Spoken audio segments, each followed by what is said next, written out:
nouns and words that denote smell. Andiga? So who can give us an example of a word that denotes a smell? A word that denotes a smell. Yes, Tafara? Stink. Who can define that word for us? Who can define the word stink?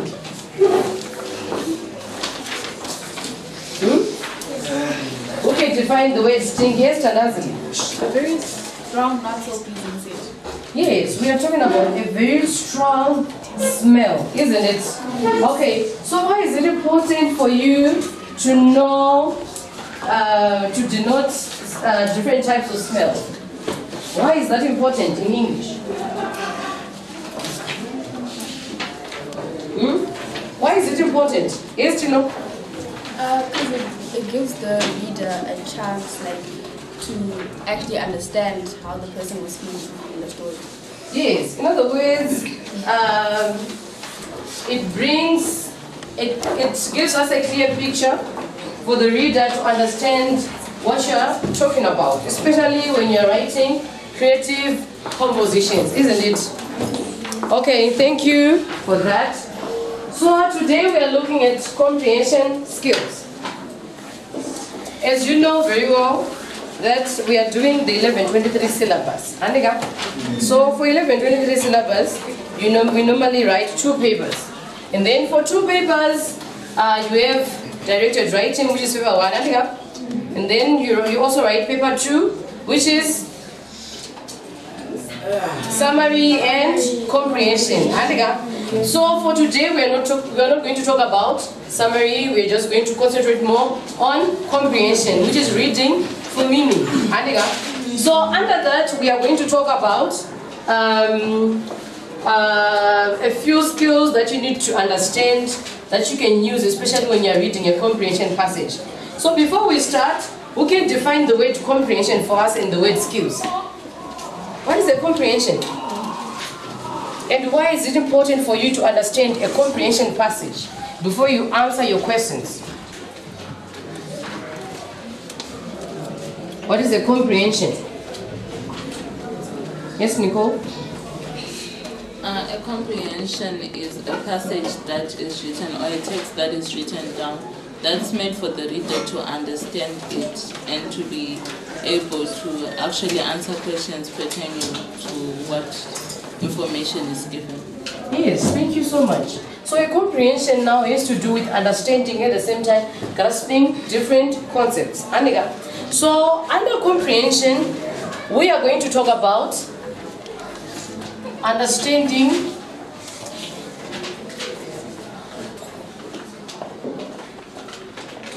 the theme.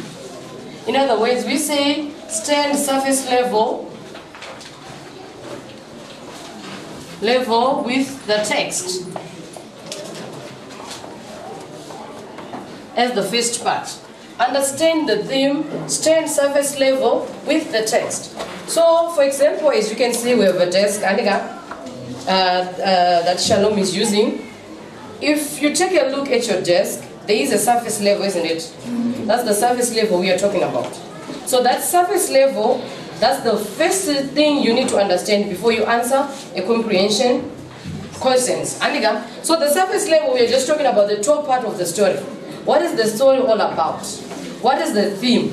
What is the gist of the story? That's the surface level you need to understand. So from the look of things, why is it important for you to understand or to stand surface level with the text before answering the questions? Why is that important? Yes, Tandy? I think it's important because then you can then answer the question according to what they're asking. Yes. So the importance about understanding the surface level is this. Remember, when you're answering comprehension questions, for example, you have this question paper right in front of you. You have question number 5 and question number 6. In most cases, this question number 5, it requires that you should understand the theme of the story. There's no way you can respond correctly to this type of a question, which is question number 5, if you don't understand the theme of the story, isn't it? So this part of the question, it requires that you should understand the theme of the story. And then from there, Point number 2.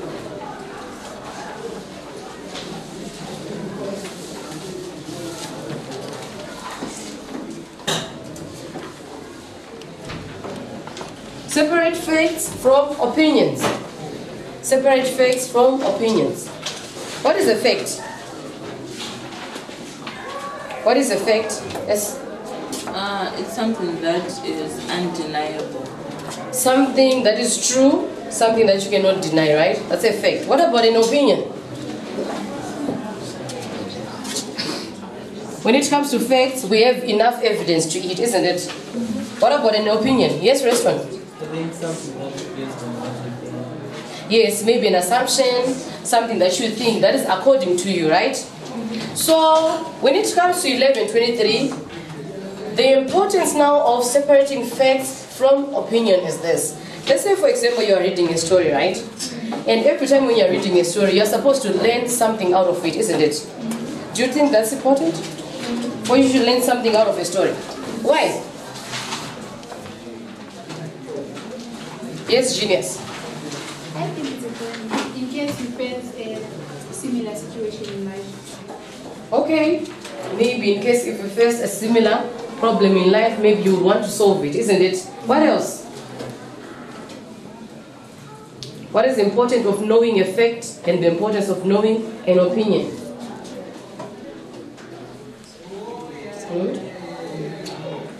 Yes, Sandy?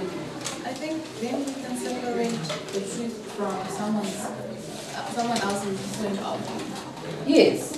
When it comes to separating facts from opinion, it improves our objectivity, the way you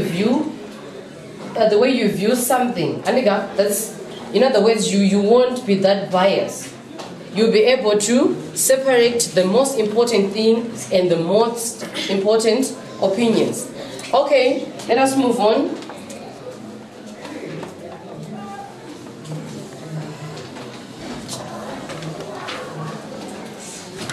Analyze the story.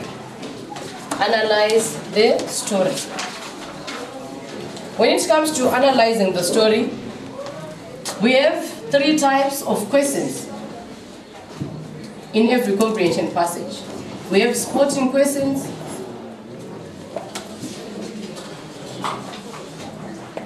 we have interpretative,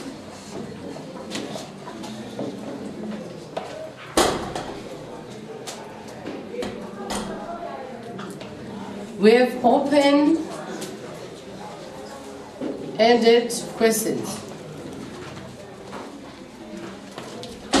So, when it comes to analyzing the text, you won't have challenges when answering these 2 types of questions: interpretative and open-ended. So, interpretative now, it has to do with your interpretation, the way you are going to interpret the question. At the same time, the way you are going to interpret the story and the comprehension passage. And then, when it comes to open-ended, this requires that you should give your opinion. What do you think from what the writer is asking? What is your view? What is the overall view of the writer when the writer says this? Why is the writer using this word? Why not another word? Is that clear? So when it comes to analyzing the text, then it will help you when you're answering interpretative and open-ended questions. So in front of you, there's a question paper. And on this question paper, I want you to identify the types of questions. Remember, we said we have 3 types of questions: question 1, question 2, question 3. In most cases, for supporting questions, you normally notice them through the use of word what. How many people were in this car? Who did this? And when? These are clear questions and they require you to spot the main part of the story. And then when it comes to these ones, you are supposed to interpret. Why is the writer using this word? In other words, you are looking at the implied meaning of the text. And then for open-ended, you are supposed to give your judgment. So what I want you to do now, I want you to identify the types of questions on this question paper. Is it an open-ended, is it a supporting question, or is it an interpretative question? I'm giving you 5 minutes to do that.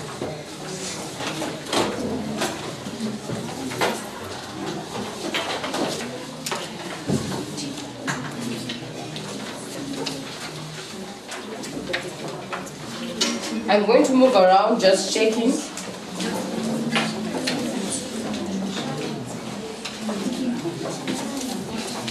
Open-ended. How was John feeling? How was John feeling while driving? This how was John feeling while driving? This is not an open-ended. At the same time, it's a sporting question. You are supposed to interpret it. Because it's talking about someone's feeling.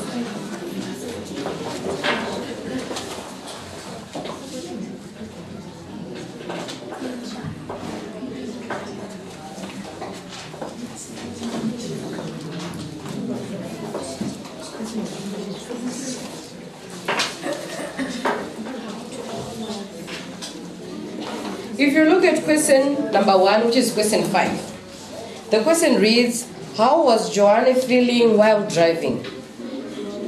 Which type of a question is this? Yes? Is it open-ended? No. Are you sure it's open-ended? How was Joanne feeling while driving? Is it sporting, is it open-ended, or it's interpretive? Remember I said sporting, in most cases the question can say how many people were in the bus. So you need to be specific. In other words, they are talking about the explicit meaning of the question. But as for this one now, it becomes an implied meaning. Are you getting that? Okay. So which type of a question is this? Yes, Faith? Interpretative. In other words, you are supposed to go back to the passage and then make sure that you connect the question and what's in the passage and come up with your own understanding.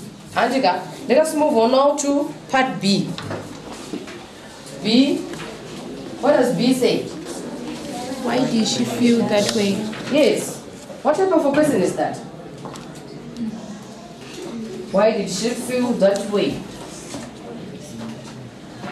Yes. You think? Yes. Again, you're supposed to interpret this question. Why did she feel that way? Why did she feel that way? Question number 6. What type of a question is that? Yes, Sergeant. It's a sporting question. What happened to interrupt your project? It's sporting question. Even if you go back to the passage, we are told, right? So this is the explicit meaning of the question. Is that clear? So finish up.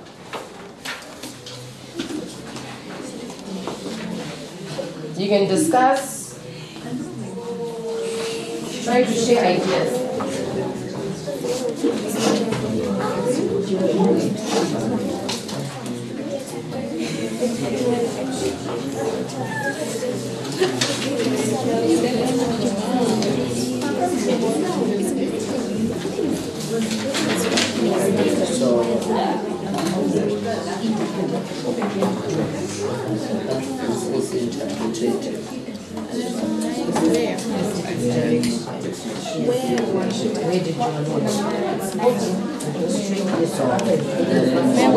Sporting. Why do you say sporting? Where was Shepard when it's in the passage?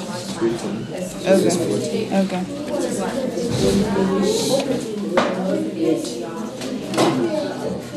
And then paying attention to the italized words, say what it refers to. The sit down today will be.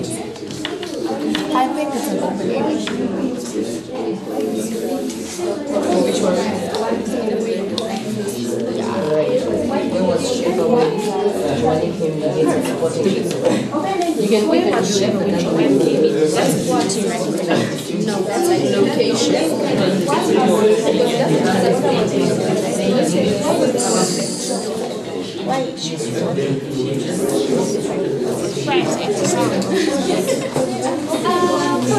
is open-ended.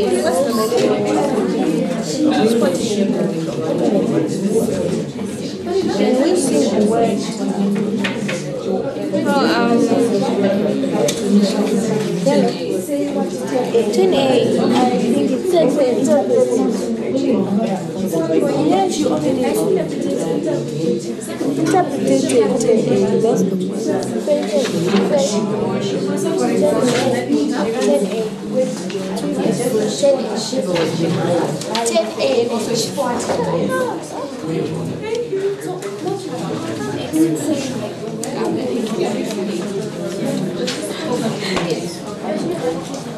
Now when it comes to elements, while the we are not told from the passage, we are supposed to use our mind for us to come up with proper answers.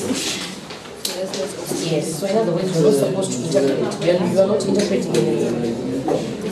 Yes, you are supposed to come up with your overall. From the group of things, the author is trying to say this.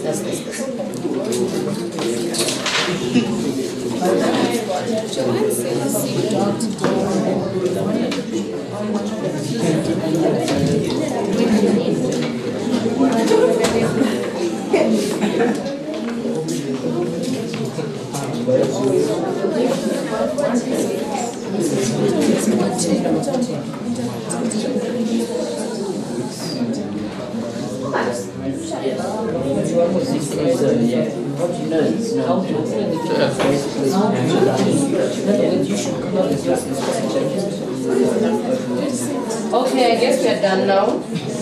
So when it comes to understanding, please be quiet.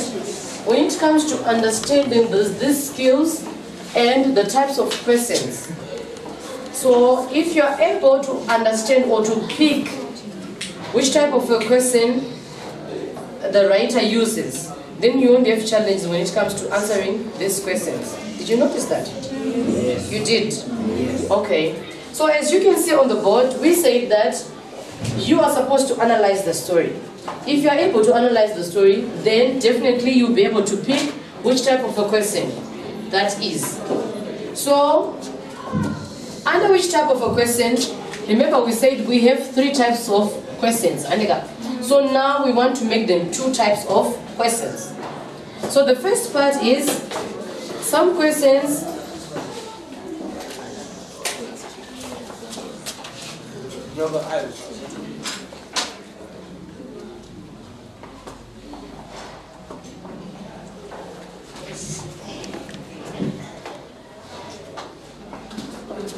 right. Some questions are explicit and some are implicit. Now when it comes to explicit, we are talking about something that has been clearly stated in the passage. It has been specified.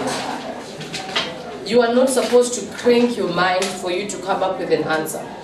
The answer is already there. You don't need to look for it. Right? Those are explicit meanings or explicit questions. Now when it comes to implicit, we are talking about a question where you are supposed to come up with your own thinking. What is the implied meaning? Like for example, if I hit shalom, I'm trying to imply something.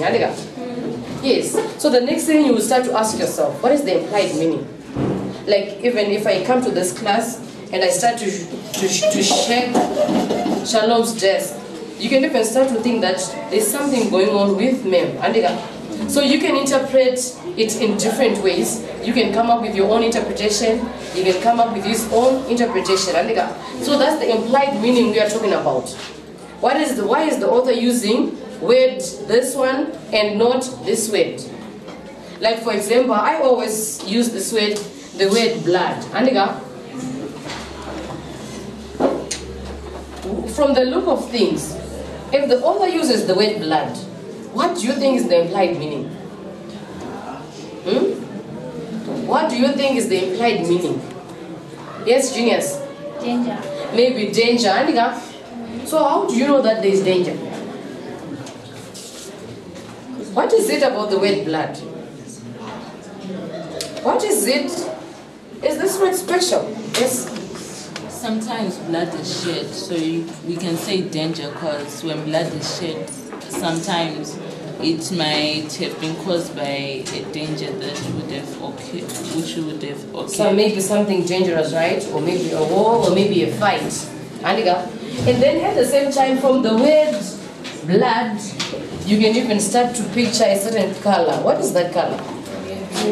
Red. Andika? And what is the meaning of this color red? What is the meaning of this color red? Blood. Yes. Yes? Rage.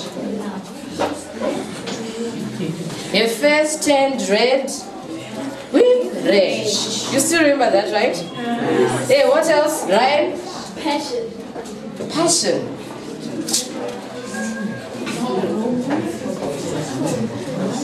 Or sometimes it can mean love. Andika?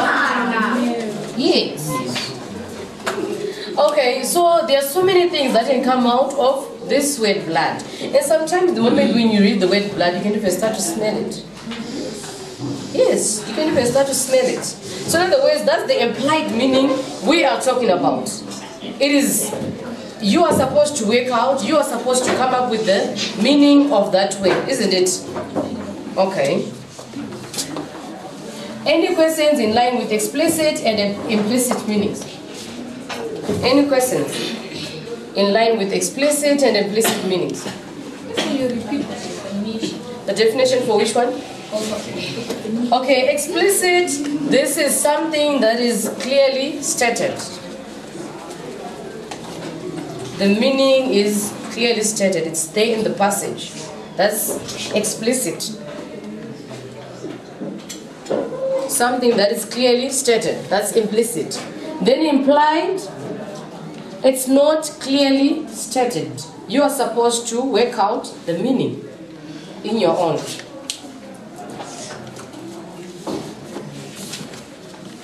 You're supposed to work out the meaning in your own.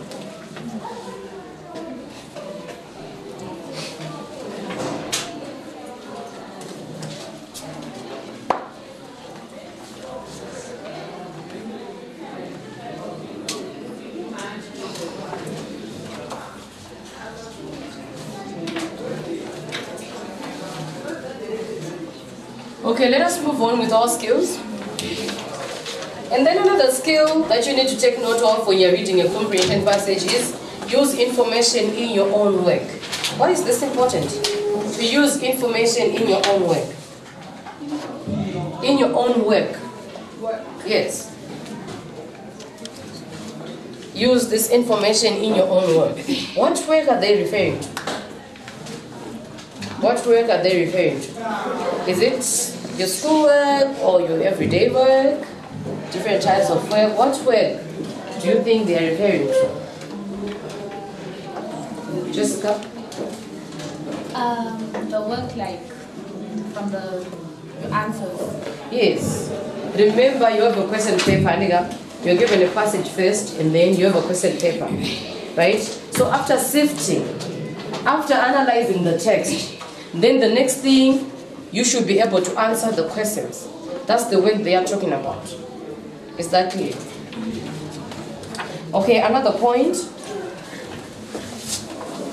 Do you mind if I wrap this? Hello? Okay.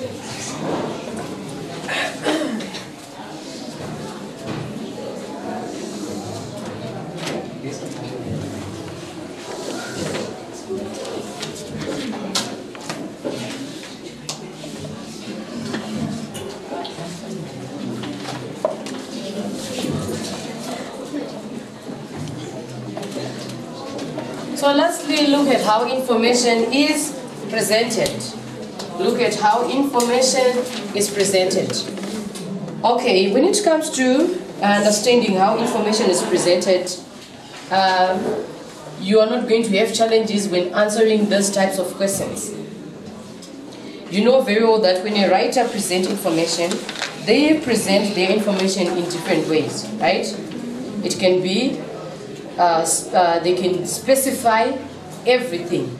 They can write in detail, or they can even use narrative way, and at the same time they can just summarize everything.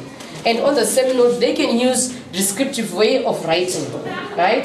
So sometimes if you look at how information is presented, for example, if you take a look at something that is presented in a descriptive way, you are not going to have challenges when it comes to understanding or creating images to yourself. Is that clear? Because everything, there is clear information. The writer is actually describing everything from the first step up to the last step. Is that clear? Okay. So we are done now with comprehension skills. So I want you to answer these questions. I want you to answer these questions as your homework, and then you bring my papers tomorrow or as soon as you are done. Okay, anyone who wants to summarize what we have covered today? Anyone? To summarize what we have covered today. Yes, Shalom. Can you summarize? Okay, so we said that for you to be able to answer the comprehension questions correctly, firstly you need to understand the themes, and then you need to be able to separate facts from opinions, and then you analyze the story. And there are 3 types of questions, which are sporting, interpretative, and open-ended. And then we can group them into 2, which are explicit meanings and implicit meanings. And explicit meanings are meanings which are clearly stated, and implicit meanings are not clearly stated. And then you have to use information in your own work, and then also look at how information is presented. Okay, thank you so much, Shalom. Okay, my last question is, understanding comprehension skills, is it important? Yes. When answering comprehension questions? Is it important or there's no need for that? Yes, Alex? I think it's important. Okay. Maybe it's gonna be needed in the near future. What's near future? Tandy? I think it's important because it gives us an idea, or it's easier to answer your comprehension questions then, because you know what you're doing, you don't have to struggle. You know that if it's implicit, I'm thinking by myself, it's explicit, I have to look at the passage, then it's easier for you to write. I think it improves your comprehension skills basically. Okay. At the same time, that can actually even improve your retention. The way you understand, and the way you're going to summarize everything. If you are able to apply these skills, even in life, especially for this one, analyze the story. Let's say, for example, someone is actually lying to you. Adiga, someone is lying to you. Why is it important for you to analyze whatever that person is saying? Genius.